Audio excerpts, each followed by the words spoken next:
Pemirsa, sosok I Ketut Gede Darmayuda dilahirkan di Desa Celuk, Sukawati, Gianyar 77 tahun silam, tepatnya tanggal 7 Juli 1928. Semasa perjuangannya sering memakai nama samaran Kalan Take. Sementara di lingkungan para veteran, ia lebih dikenal dengan sebutan Pak Tut D. Ketika penjajah Jepang masuk ke Bali atau Indonesia, Pak Tut D sedang mengikuti pendidikan setingkat sekolah menengah untuk calon guru. Pada tahun 1944, Pak Tut D ingin masuk peta, namun ditolak Jepang dengan alasan tenaganya masih diperlukan sebagai calon guru. Namun setelah menamatkan pendidikan gurunya, keinginannya untuk menjadi anggota peta masih terus ditentang pihak Jepang. Tampaknya napas kepemimpinannya telah dicium oleh pihak Jepang. Dua guru bahasa Jepang, Asari dan Ikemoto, memberitahukan Pak Tut D sudah dicalonkan menjadi salah seorang Rensaikang atau yang lebih dikenal dengan instruktur, suatu pendidikan tentara yang akan segera dibentuk di Bali. Pak Tut D masih belum tahu apa yang dikatakan guru bangsa Jepang tersebut benar adanya. Namun permulaan Agustus 1944, dia diangkat menjadi Rensaikang atau instruktur Bo Ai Taishin Tai Bali yang asrama pendidikannya di asrama bekas Prayoda, Kota Denpasar. Almarhum Ketut Gede Darmayuda adalah satu-satunya instruktur orang Indonesia. Sedangkan yang lainnya adalah orang-orang Jepang yang jumlahnya belasan, perwira Jepang termasuk di dalamnya Sensei Asari dan Ikemoto. Semasa menjadi Rensaikang waktu itu, Pak Tut D berpangkat Butaiko atau setara dengan Kapten. Semasa menjadi seorang guru dari bangsa Jepang, I Ketut Darmayuda setiap angkatan mendidik sekitar 1.000 pemuda. Tatkala mendidik kalangan pemuda untuk persiapan menjadi militer, saat itulah bibit-bibit cinta tanah air dan kemerdekaan mulai mendidih dalam darah mudanya.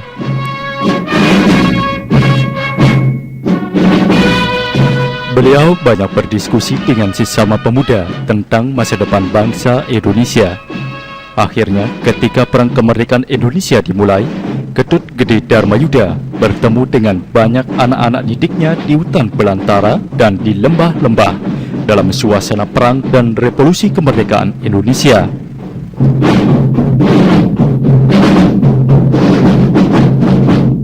Ketika proklamasi telah dikumandangkan oleh Bung Karno dan Bung Hatta tanggal 17 Agustus 1945, Ketut Gede Darmayuda tengah mengajar anak-anak sekolah. Saat itulah datang I Gusti Made Bonjoran yang memberitahukan bangsa Indonesia telah merdeka. Hari itu juga Pak Tut D bersama anak didiknya yang sebagian besar berasal dari Peta dan Sainendan berkumpul tepatnya di depan asrama Bo Taishin Tai yang kebetulan juga digunakan sebagai tempat tinggal guru-guru muda.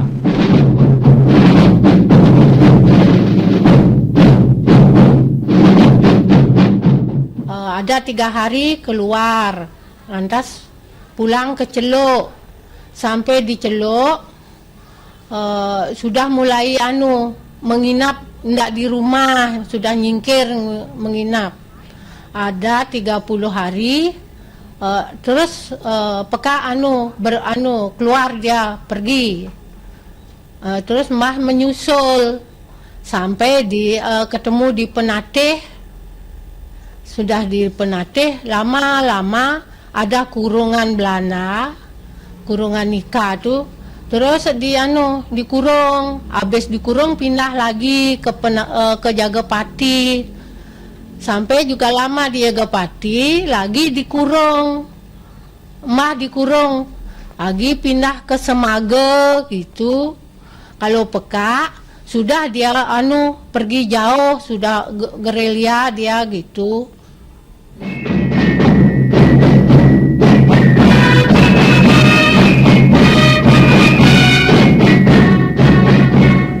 Sekitar bulan September 1945, Ketut Gede Darmayuda mendapat perintah dari pimpinan perjuangan di Denpasar untuk melakukan evakuasi terhadap orang-orang Jepang yang ada di Gianyar.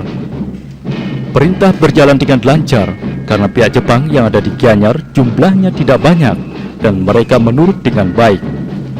Terkait serangan umum kota Denpasar, Ketut Gede Darmayuda mendapat tugas mengkoordinir kegiatan barikade sepanjang Jalan Batu Bulan sampai Sukawati untuk melakukan pemasangan alang-alang atau rintangan-rintangan sepanjang jalan tersebut.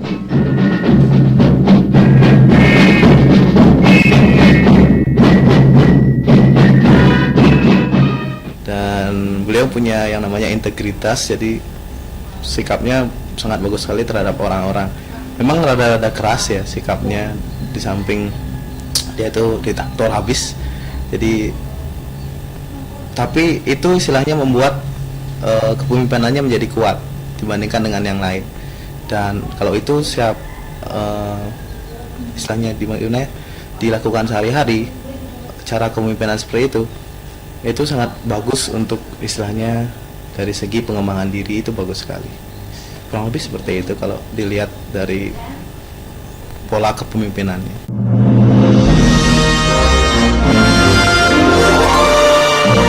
Sebagai seorang pejuang, Pak Tut D terbukti sangat luas wawasannya ketika pada tahun 1960-an masyarakat masih hiruk pikuk dengan urusan partai. Maka beliau mencetuskan untuk membentuk Pemuda Pancamarga atau disingkat PPM. Hal itu dilakukan Pak Tut D setelah melakukan diskusi yang instan dengan teman-temannya seperti Made Sangre dan Ketut Sandi dari Sukawati, Made Jet dari Suile Karang, teman-teman lainnya di desa Sobangan seperti Made Naros. Saat tekadnya sudah bulat bahwa PPM harus didirikan sebagai wadah pewarisan nilai-nilai 45, maka ia berkeliling Bali untuk meyakinkan teman-temannya bahwa PPM itu penting bagi masa depan bangsa ini.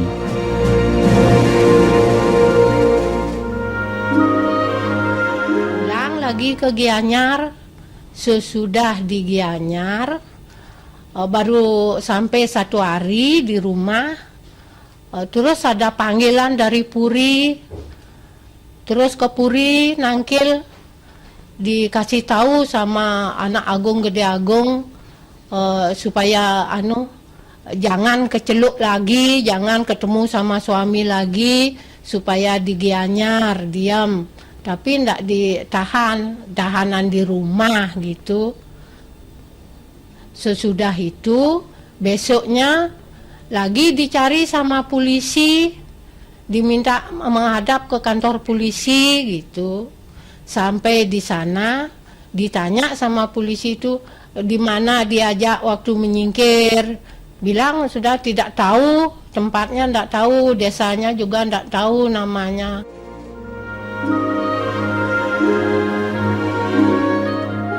Ketut Gede Darmayuda juga dikenal sebagai seorang orator yang lihai dan organisator yang gigih. Tanpa persetujuan seluruh Mada LPRI Bali Nusra waktu itu, beliau dengan berani membentuk PPM Ranting Sukawati tahun 1969 dan langsung diangkat sebagai Ketua Ranting PPM Sukawati Gianyar. Selanjutnya pada tahun 1970 dibentuk Ranting Ubud dan ditunjuk sebagai Ketua PPM Ranting Ubud. Barulah akhirnya pada tahun 1971 Mada LPRI Bali Nusra dapat menerima ide dari Pak Tut D itu dan didirikanlah PPM Bali yang dipimpin pertama kali oleh I Gusti Ngurah Halid Yuda tanggal 27 April 1977.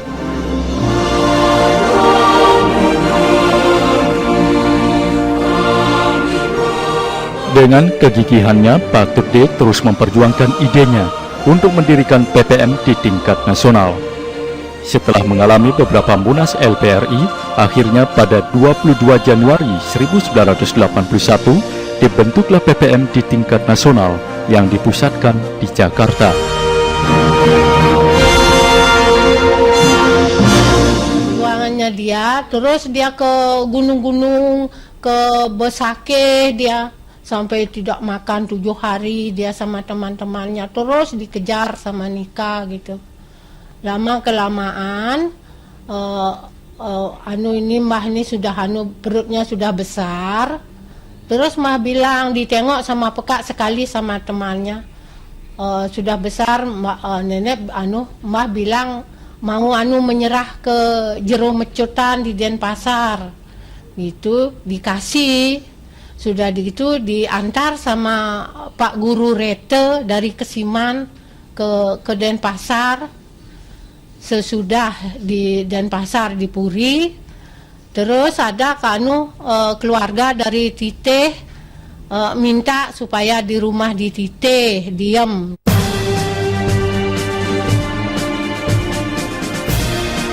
Dalam mendidik anak PPM, beliau dikenal tegas dan keras.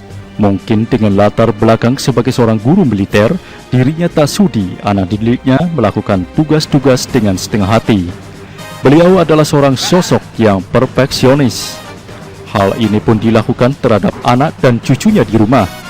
Almarhum terkenal sebagai sosok yang keras dan tegas agar tugas-tugas rumah tangganya dapat berjalan dengan baik dan lancar.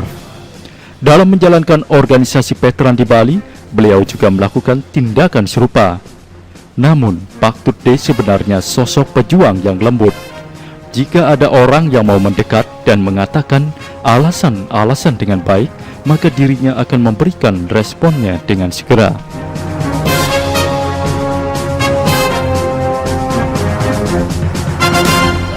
Pola kepemimpinannya ya, saya merasakan sendiri kakek saya itu sangat keras kepada saya terutama. Jadi dari dulu sampai sekarang, sampai sebelum beliau nggak ada itu, kita sering sekali diceramahi luar biasa dari sekolah. Misalnya saya pun dulu sekolah karena kemauan kakek saya. Terus terang saya nggak bisa ke sekolah, tapi karena dipaksa saya sekolah juga. Dan itu pun dari segi memilihnya itu sangat diharuskan ekonomi ya. Karena saya ingat sekali kakek saya bilang, kalau kamu sekolah di ekonomi itu ibaratnya kamu memilih lapangan yang luas. Kamu bisa main sepak bola di situ, main bulu tangkis, main semuanya bisa di situ. Jadi akhirnya saya ekonomi. Jadi dari keluarga memang dari saya sendiri itu keras sekali kepemimpinannya, dan kakak saya juga banyak sekali dipengaruhi oleh kepemimpinan kakek saya yang seperti itu.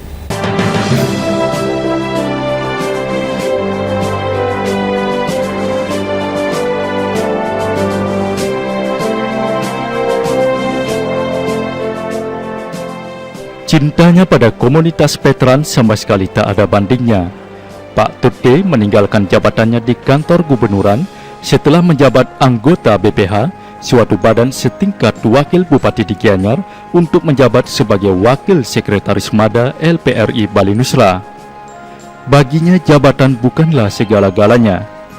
Dirinya selalu menganut kebenaran dan kejujuran dalam menjalankan prinsip perjuangannya. Dunia kini sudah berubah dan telah menjadi dunia pragmatis serta materialistis. Di kalangan komunitas veteran, sejak awal hingga akhir hidupnya, Pak Tude menjabat sebagai Ketua Macap LPRI Gianyar. Di kalangan organisasi veteran Bali, beliau mulai sebagai Kepala Sekretariat, lalu menjadi Sekretaris, kemudian menjabat sebagai Wakil Ketua, sampai akhirnya menjadi Ketua MADA LPRI Bali sampai akhir hayatnya. Almarhum adalah sebagai Ketua MADA LPRI Bali.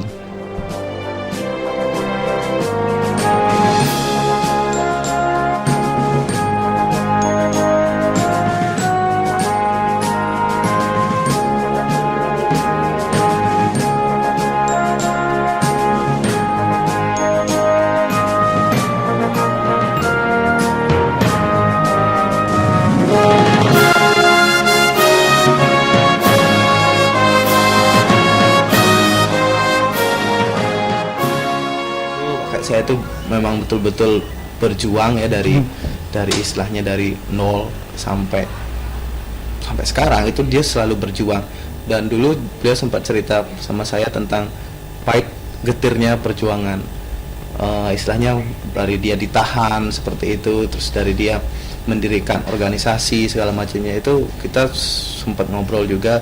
Jadi saya sampai tahu juga pas dulu eh, pas dia berperang itu dia selalu semangat istilahnya ya untuk berjuang terus, karena sampai sekarang pun sebenarnya masih semangat sampai sebelum beliau tiada. Cuma yang saya lihat di situ dia memang betul-betul kuat ya, betul-betul kuat, sifatnya tegas sekali dalam berjuang dulu.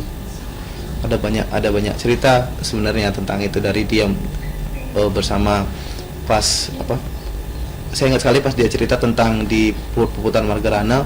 Waktu itu beliau sebenarnya kalau beliau ikut di pasukannya Gusti Ngurah Rai, beliau sudah nggak ada sekarang. Tapi karena beliau sempat ke Sanur ya, jadi beliau dapat tugas untuk bagian Sanur. Jadi waktu itu beliau nggak kena. Jadi beliau sempat cerita sama saya, karena Sanur sama Tabanan kan itu Margarana itu jauh sekali, jadi nggak sempat untuk menyelamatkan pasukan dari Ngurah Rai seperti itu.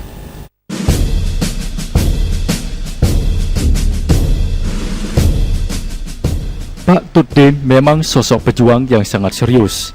Dirinya tak segan marah pada dokter dan perawat bila tidak mendapat pelayanan yang semestinya sesuai dengan harga yang dibayarkan. Saat menderita sakit, pemerintah kabupaten nyaris tak banyak menaruh perhatian terhadap dirinya. Sebenarnya dirinya sangat berharap pada Pemprov dan Pemkab di Bali untuk lebih memperhatikan kalangan veteran Bali.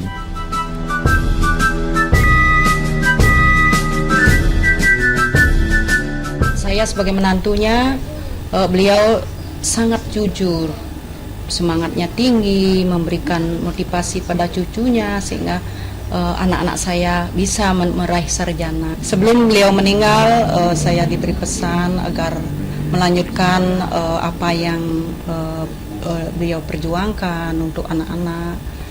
Sampai hayatnya terakhirlah saya menemani beliau.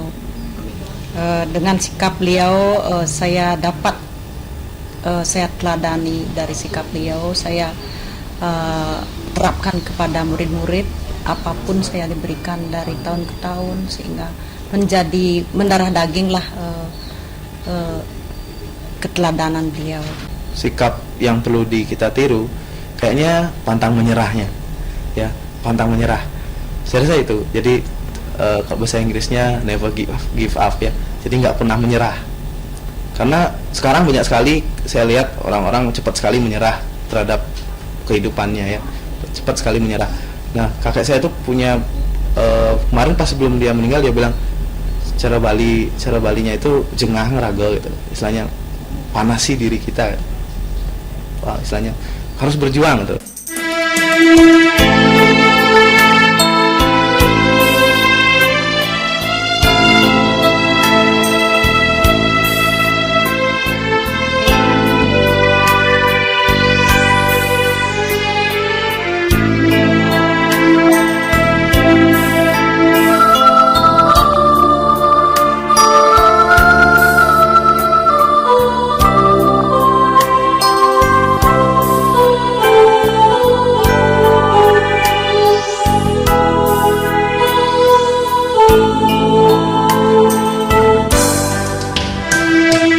Tepatnya tanggal 28 September 2004 lalu, Ketut Gede Dharmayuda yang dikenal sebagai tokoh veteran pejuang kemerdekaan Republik Indonesia di Bali telah pergi untuk selama-lamanya.